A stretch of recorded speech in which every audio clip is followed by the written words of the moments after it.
5 minutes to go before the close of business in the US, at least in the market, and the Dow is off 27 points. It's holding its own there. It really is. When you look at the way the day has gone and the graph so far. The S&P is down and looks set to end a 5-day winning streak. Investors are focusing on the earnings.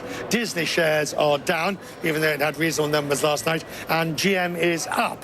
Shares of Snap, go Snap, 22.8%. Zoom in here, Duffy, zoom in. Let's enjoy that one moment while it lasts. It was nearly 30% at one point. Put this in perspective. Apparently, it didn't add users last quarter, but it didn't lose them either.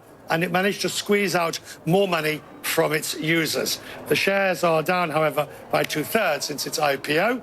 And, of course, users have been leaving in some numbers. Apparently, the app redesign fell flat. The man who's an expert on this, Shelly Palmer, joins me. How good to see you, sir. How are you, Richard? As always, please. It's nice to see Snap getting a bit of a rally and a run. 23% is good. It's wonderful. It's a great day. The market has rewarded them for a couple quarters of good profit, and the advertising dollars are up. The users are roughly flat. So, it's a good day. Will it continue? That's the big question. You don't buy it, do you? I don't want to say buy it. I mean, the story. You don't buy it. It's because Snapchat is a business model, not a business, from my perspective. You look at what Facebook has done. Facebook Stories, inside of 14 months, had pretty much the same number of users that Snapchat did. And now they're in the hundreds of millions of stories a day. They're rolling out stories, ephemeral stories, across all their platforms. So what is the unique differentiating factor for Snapchat? It's not Facebook. Okay, then, but does it ever get bigger than that? That's the question. I mean, how much room do they have to grow? If that's the case, then, nobody can really take on Instagram for those sort of pictures and stories. Nobody would be able to really take on, except in China with WeChat, but nobody would be able to take on WhatsApp.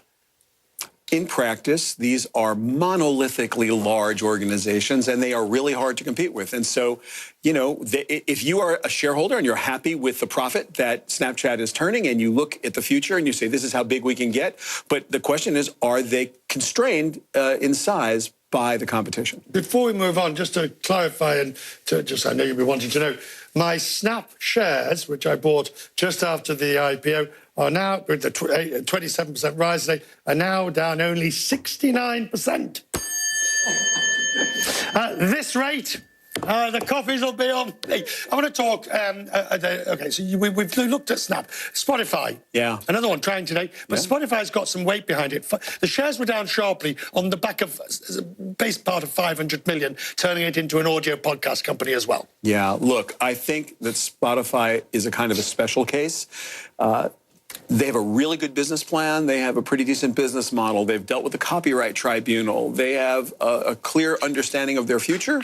I'm more bullish on Spotify. Just remind me, that number you gave me while we were just talking before we came on air, about the amount of advertising, digital advertising, that goes to Facebook and Google. Oh, that's no secret. It's not. But I was not aware it was.